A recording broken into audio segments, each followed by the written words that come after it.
Elsa, no recuerdo el Sí. apellido, pero bueno, de la metodología de Elsa, pues bueno, usted nos los, de Elsa Martínez Olmedo, usted nos los dio en diapositivas y en la información que nos da en clase, pero bueno, la mayoría coincide con esta metodología.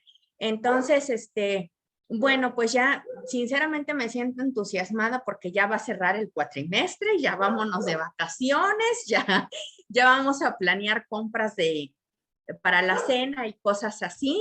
Y entonces, bueno, diciembre para mí, bueno, aparte de que siempre me ha gustado mucho la Navidad, pues es como un punto de reflexión en, bueno, lo que se logró en el año, lo que todavía falta, pero finalmente, bueno, creo que ya la verdad me estoy arrastrando así de que ya quiero vacaciones, ya quiero pasar tiempo con mi familia, que es muy importante y que realmente este año lo tuve muy, muy ocupada y no dediqué el tiempo que quizá luego ellos demandan, pero bueno, ya me urge así que lleguen las vacaciones y bueno, yo olvidarme un poco de la escuela, del trabajo, de todo, para bueno, pasar un tiempo de calidad con mi familia, que también pues es muy importante.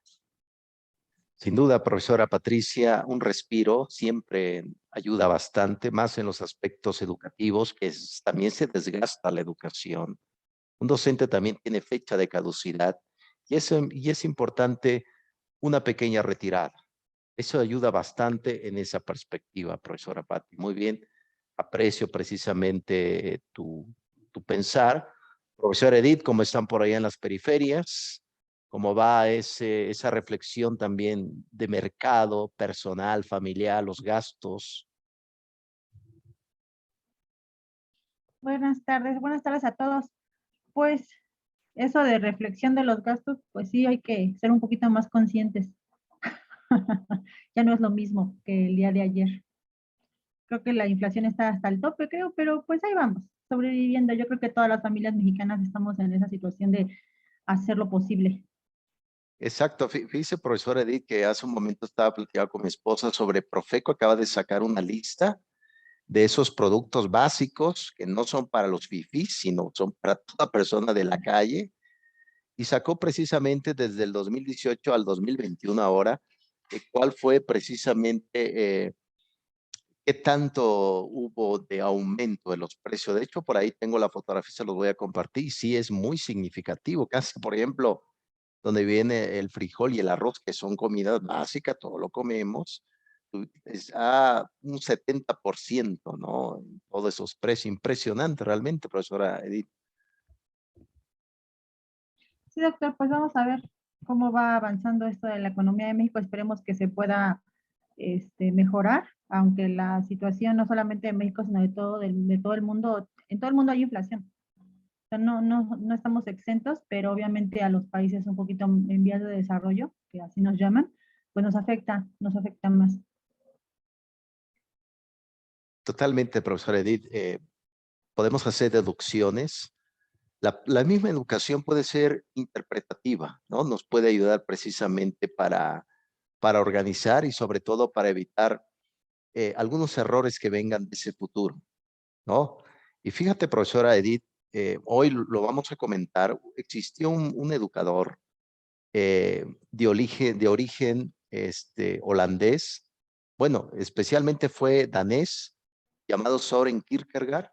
Él decía que no nos angustia el pasado, nos angustia lo que va a pasar, ¿no? Yo creo que siempre eso nos va angustiando, ¿no, profesora Edith? Muy bien, bienvenida, profesora. Espero que esta tertulia del día de hoy sea, pues, flexible, ¿no, profesores? Muy bien. Me voy a tener que ausentar en un momento, un ratito más, por una dificultad por ahí personal, pero regreso en unos 5 minutos máximo, profesores.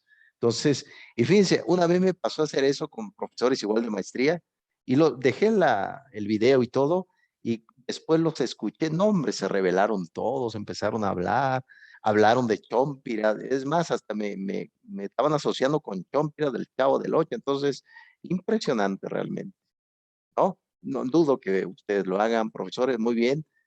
Gracias, profesor Edith. Profesor Juan, ¿cómo estás por allá? Te escuchamos. Muy buenas tardes, ¿sí se escucha ya? Te ¿Mi audio? escuchamos. Buenas tardes. Sí, sí, gracias, gracias. Es que sí tuve fallas. Sí, De hecho, ahorita ya no lo utilizar otra vez esta parte virtual porque ya estamos en presencial. La sí. verdad, ya no la estamos utilizando en la escuela.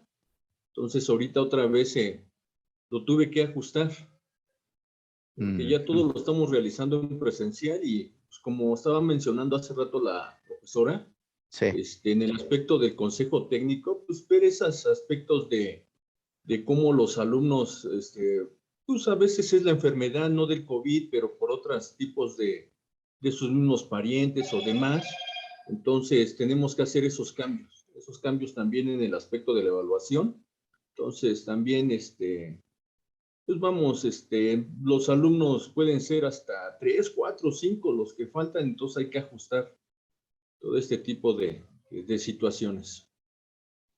Tiene razón, profesor Juan, y tú abres el debate y también la reflexión, que lo que debemos también en México, deduzco yo, a partir de la pandemia, es que debemos de reafirmar cuál es el verdadero rol de un profesor. ¿Qué es un profesor? ¿Es un solo trabajador nada más? ¿Es un profesionista de la educación? Al parecer, existe esa gran confusión dentro de estas sociedades actualmente. Un verdadero profesor, los profesores en México son gestores culturales también, no solamente se reduce al ámbito escolar. Por lo tanto, yo diría que hay que definir claramente cuál es el papel de un docente. Al parecer, vean el discurso también político, no está claro. Es decir, ¿qué es un profesor? ¿No? Sin duda es un trabajo de vital importancia, pero pues no se ve, nada más falta que digan que los profesores de escuelas públicas o privadas son neoliberales y les empieza a perseguir, ¿no? Imagínense nada más. No, nada más falta eso, pero bueno, esto lo dejo a la reflexión. Gracias, profesor Juan. Sin duda existe esa inquietud. Bien, profesores, ¿qué les parece si entremos ya en materia con competencias educativas? Vamos a ver algunas vertientes, vamos a ver un tema que surgió en 1960 pero usted dirá, bueno, profesor, pero ya tiene tiempo. En efecto, pero sin duda podemos decir algo, y no lo digo yo, lo comentó en su momento el propio Pestalozzi, un educador que ahorita vamos a ver, al igual que el concepto de la escuela activa, como se conoce en el siglo XIX, es que los tiempos de la educación no son los mismos tiempos sociales, ¿no? Eso es importante no perder de vista.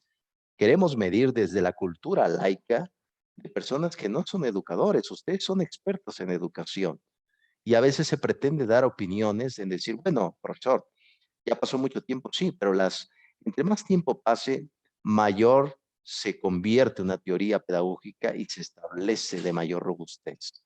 Eso no hay que perder de vista.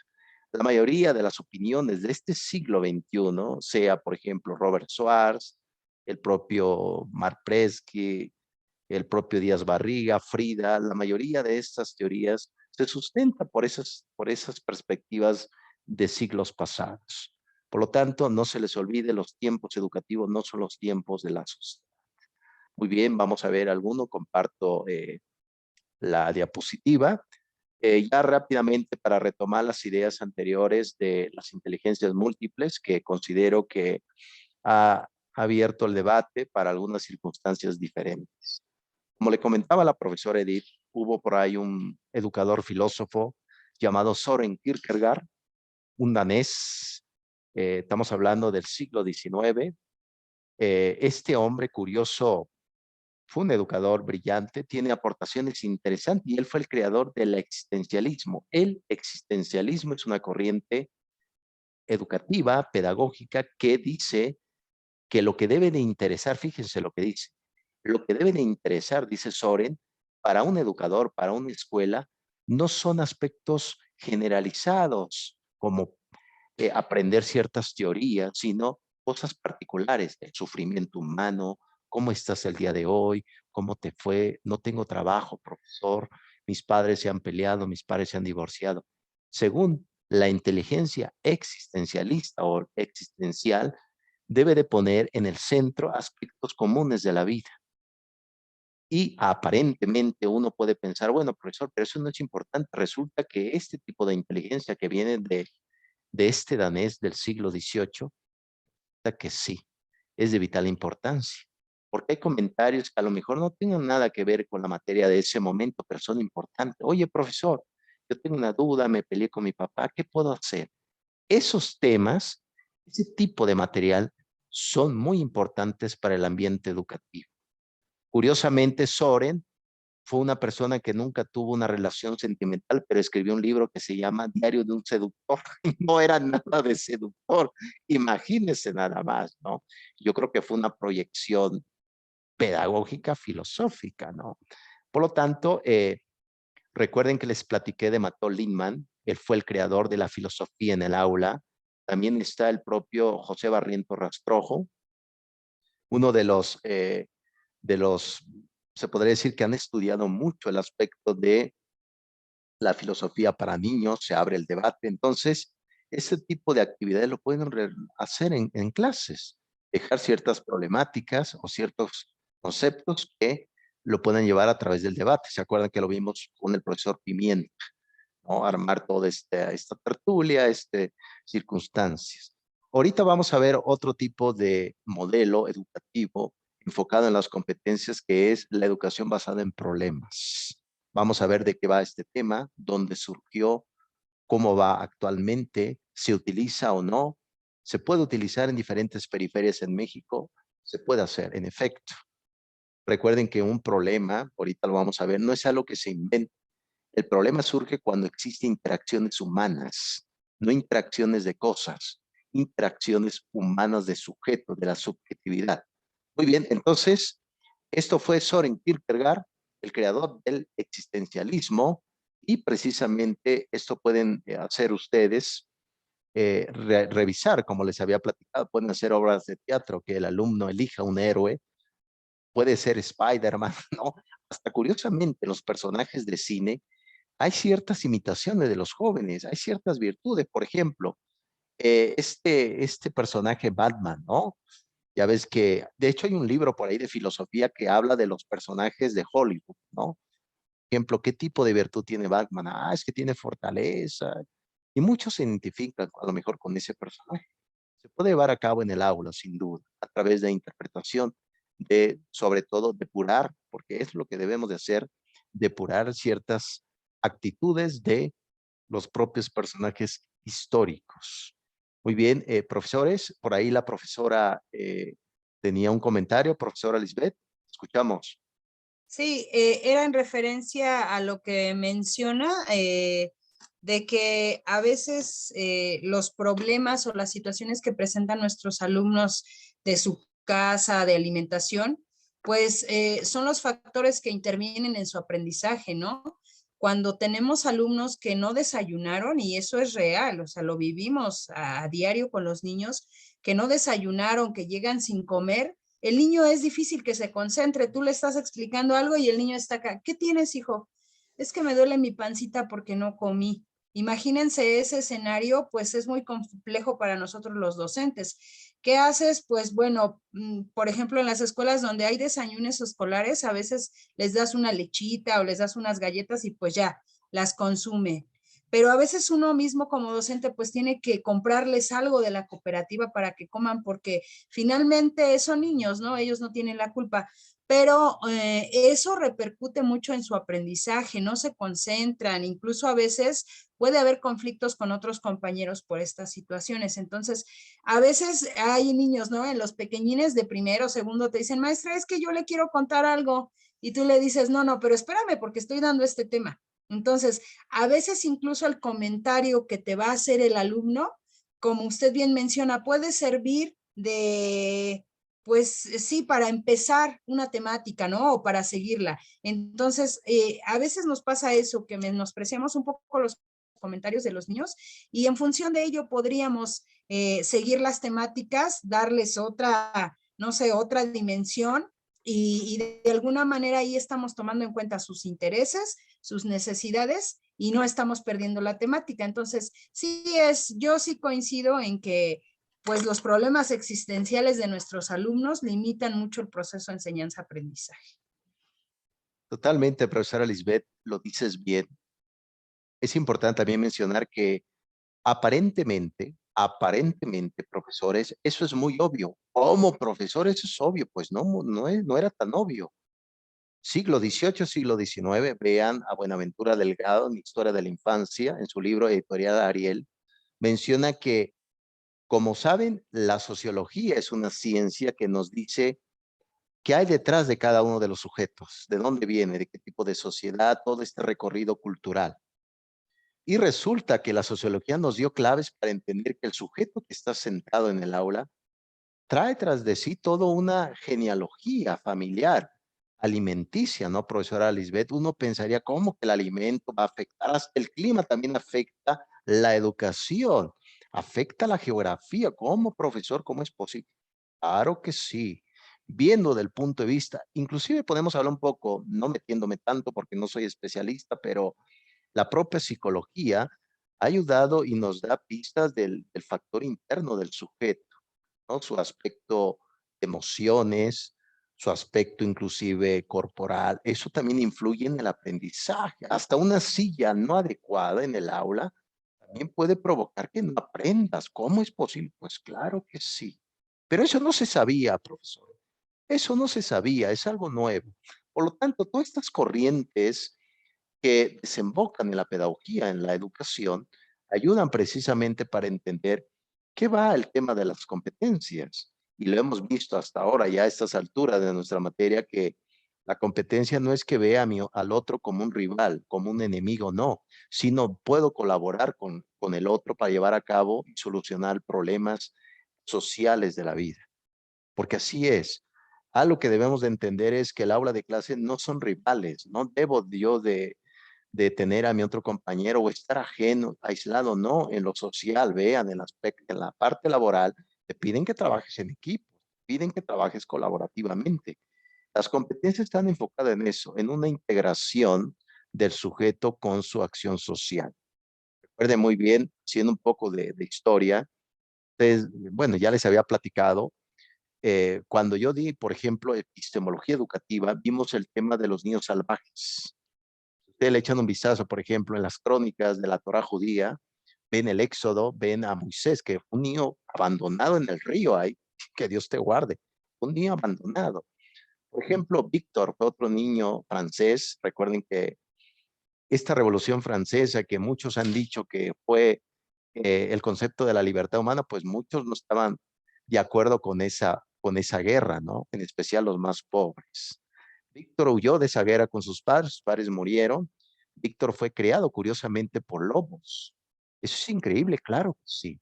Fue creado por lobos, creció 12, 13 años, fue capturado, no podía describir un lenguaje, atacaba a las personas, no tenía un concepto, se podría decir, de moralidad estable.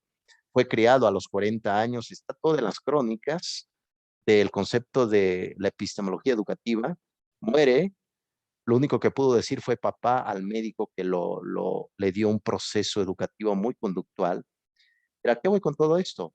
Precisamente lo social nos convierte en humanos. Ya nacemos con una biología, en efecto. Ese es el gran debate con el concepto de la ideología del género mal planteada, inclusive. Pero aquí echar un vistazo, vean un vistazo, por ejemplo, hace poco, siglo XX, una niña que fue secuestrada por su papá que vivió en el sótano de su casa en Estados Unidos. Fue liberada y estaba atrofiada en su cuerpo, no podía caminar bien.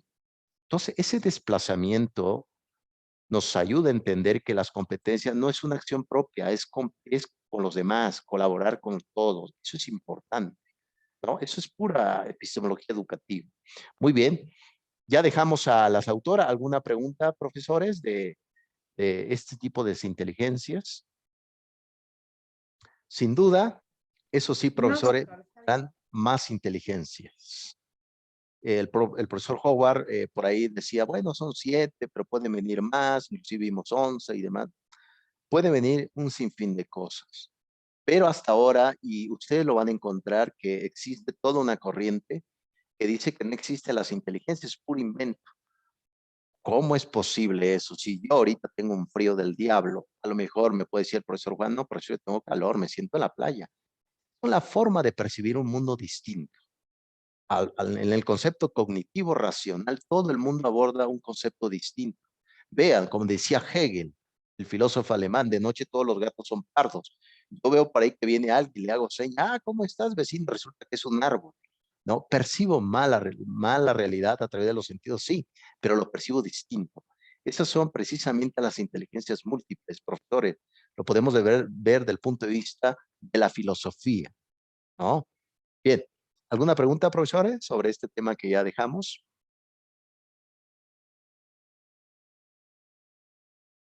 No, profesor.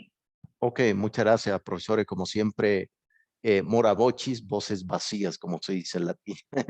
No, bien, vamos No, con... aquí estamos, doctor, aquí estamos. Lo que pasa es que apagué mi cámara porque usted cree que no desayuné y me siento bien mal, entonces estoy comiendo algo. Pues muchas gracias, profesora Patti, porque si vemos ahí tu comida, sin duda nos va a dar hambre, como decía la profesora Lisbeth, necesidades fisiológicas. Para que no se sienta mal la niña Patti, como dice la amiga Liz. En efecto. Bien, profesores, vamos a ver ya en nuestra 14ª sesión dos autoras, claro. El libro lo escribieron muchos autores, pero estas son como las coordinadoras generales que quiero que pues vayamos pensando cómo va este tema. Podemos ser un poco Enrique Dussel y decir que el concepto eurocentrismo, ¿no? De dejar un poco Europa y empezar a pensar desde América Latina, tiene razón, pero podemos tomar ideas de otros países para renovar y pensar desde donde estemos, desde nuestra periferia, desde nuestra realidad educativa. Muy bien, vamos a ver aquí a las dos profesoras. La profesora Alicia es doctora en educación, la que está arriba. Aquí lo pueden ver en la diapositiva. Ella, pues precisamente ha trabajado y trabaja todavía este tema de la propia perspectiva del proyecto educativo, sobre todo en el aspecto de la educación basada en problemas, que ahorita vamos a ver qué es, ¿no? Les había comentado que este tipo de propuesta no surgió en la educación. Muchas de estas teorías llegan al ámbito educativo porque se necesita. Y en efecto, como les había platicado del médico Howard Barrow, él precisamente fue uno de los partidarios de este tipo de circunstancias. Surgió en la medicina, tipo como si fuera anatomía según Gray, como si fuera el doctor House, ¿no? Algo así, pero enfocado en el ámbito educativo. Bien, la profesora Liz está ahí, doctora en educación. Ángela del Valle, muy seria, es filósofa, da clase en la Universidad Complutense de Madrid, la Autónoma Complutense. Si pueden ver el logo, es un cisne, precisamente con esas leyendas en latín, cultivar el espíritu, y precisamente nos han dado este tipo de estudio en profundidad, precisamente, que es la educación basada en problemas. A lo mejor usted dirá, bueno, profesor, yo ya lo aplico. Qué bueno que ya lo aplico, ¿no? Qué bueno. Pero eso es importante. Ahorita vamos a ver cómo se puede llevar a cabo esto. Recuerden que el docente, bueno, ya tenemos problemas gratis, pues tenemos muchos problemas gratis, ¿no, profesora Lisbeth? Nos llueve problemas hasta del vecino. Pero a veces el mismo docente puede y debe de generar un problema en el aula. Ahorita lo vamos a ver de qué va. Bien, vamos rápidamente. Bien, aquí como pueden ver puse una pequeña, recuerden que hubo toda una corriente llamada iconoclasta. La iconoclasta significa que estaban en contra de las imágenes. Los judíos son iconoclastas, sin duda, y los musulmanes destruyen imágenes. Pero nosotros somos partidarios de la iconografía, porque a través de la imagen podemos entender cómo era el tipo de escuelas en la época medieval. Recuerden que la Edad Media, aparentemente, y como comentó Copleston, el profesor inglés, dice que empieza después del Renacimiento carolingio, a partir del siglo IX. Tenemos a Juan Escoto en esa época, un profesor francés, y se prolonga más allá hasta la época del siglo XV, que se le llama un renacer. Nuevamente vuelve a nacer el ser humano, ¿no? En esa época surgió un periodo llamado la época de la escolástica. Escolástica significa eruditos estudiosos, escolásticos. Se divide en trivium y quadrivium. Trivium significa los 7 artes liberales. Esas 7 materias se enseñaban en el currículo de la Edad Media. Ustedes, por ejemplo, leen a John Bowen en su libro Historia de la Educación Occidental, se dan cuenta que ese tipo de 7 materias es lo que enseñaban en la escuela. ¿A qué voy con todo esto? Van a ver cómo surge la idea de la educación basada en problemas. Entonces, el Trivium se divide en aritmética, geometría, astronomía y música, ¿no? Entonces, ese tipo de materias eran llamadas las 7 artes liberales, lo que se enseñaba en las escuelas de París, la escuela de Oxford, de Cambridge, son del siglo XVI. También surge la Universidad de Salamanca a partir del siglo XIII, escuelas muy antiguas.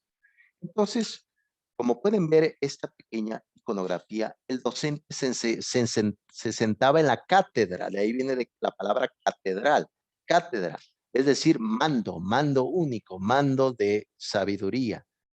Por lo tanto, toda la educación clásica, toda la escuela clásica de la escuela tradicional que se prolongó más allá, hasta actualmente hay escuelas clásicas. Actualmente, ¿qué era? El alumno llegaba, pero el alumno, recuerden esto, y lo dice aquí la propia iconografía, no posee verdades. El alumno no posee verdades, ni propuestas, ni soluciones. No posee nada. Óyame, profesor, ¿qué posee? Nada. Tabula rasa. Recuerden que decía Aristóteles. ¿Qué decía Aristóteles en su libro El concepto de la metafísica de Aristóteles? El sujeto no posee absolutamente nada. ¿Quién posee la verdad? El docente. Por eso está sentado en la cátedra. Por lo tanto, cuando hablamos de educación basada en problemas, aquí cambia la cosa. El docente no posee la verdad ni la respuesta. ¿Quién lo va a poseer entonces?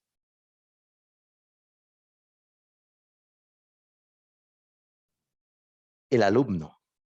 El alumno va a construir la respuesta, va a construir su iniciativa para dar soluciones. Vean la gran novedad de esta propuesta en competencias educativas. El alumno también posee verdades, no solamente el docente. El docente no se le cuestionaba absolutamente nada. Todavía sigue. Hay docentes que se enojan. Vean qué ha pasado en estos encuentros en línea. El docente regaña, no me interrumpa, ¿no? Esa es la misma concepción. Entonces, cuando hablamos de educación basada en problemas, el alumno, ¿qué es? Es un activo de aprendizaje. 2, ¿qué es el alumno? Es un sujeto que posee verdades. 3, tiene iniciativa propia para encaminar y caminar hacia una solución de dificultades. O sea, al final de cuentas, eso es, la vida está hecha de un problema, lo comentó el profesor Ortega y Gasset, José Ortega y Gasset, el filósofo español, llegó a decir en su libro La rebelión de las masas, la vida es un problema. Si la educación no aprende y no nos da las herramientas para dar pauta para resolver un problema, pues nos vamos a complicar. En la casa hay problemas, claro, con los vecinos, en la calle, fin de cosas. Vean esta iconografía. El alumno estaba ahí pasivo totalmente y ajeno a la posesión de verdad. Eso es importante. Bien, vamos a seguir, profesores. ¿Algún comentario que tengan? Ok. Bien, aquí la primera tesis. Aquí habla sobre el nuevo rol docente. ¿Se acuerdan que le hemos platicado? A veces no se sabe quién es el docente. ¿Quién es? ¿Quién es el profesor? Eso es importante y algunos tienen confusión. Los que estamos dentro del ámbito educativo, ustedes que son especialistas en educación se dan cuenta, bueno, yo soy un gestor cultural, soy un generador de cambios, pero muchas veces no se sabe. No sé si ustedes lo han visto, yo lo he escuchado. No tienes trabajo, dar clases, como si fuera a dar clases fácil. No, vean, es difícil. Bien, entonces aquí las autoras y los autores nos dicen precisamente cuál es el papel del docente, su rol. Hablan de un tutor, ¿no? Hablan precisamente de este acompañamiento. Y fíjense, algo también importante, que se acuerdan que les hablé de un poco del Rod Tyler, que fue el creador del currículo en 1933-34, ¿no? El concepto de la evaluación. Bueno, Franklin Booby fue el creador del currículo y el propio Rod Tyler fue el creador de la evaluación de 1933 y se hablaba, anteriormente se conocía como disciplina. Recuerden, cuando toquen el tema de disciplina, es el currículo escolar. Se conocía antes así, el currículo. No se conocía como tal, se conocía como disciplina. ¿A poco no para el estudiante? para el docente necesitamos disciplina, claro que sí. Nadie aprende por sí mismo, ¿no, profesora Patricia?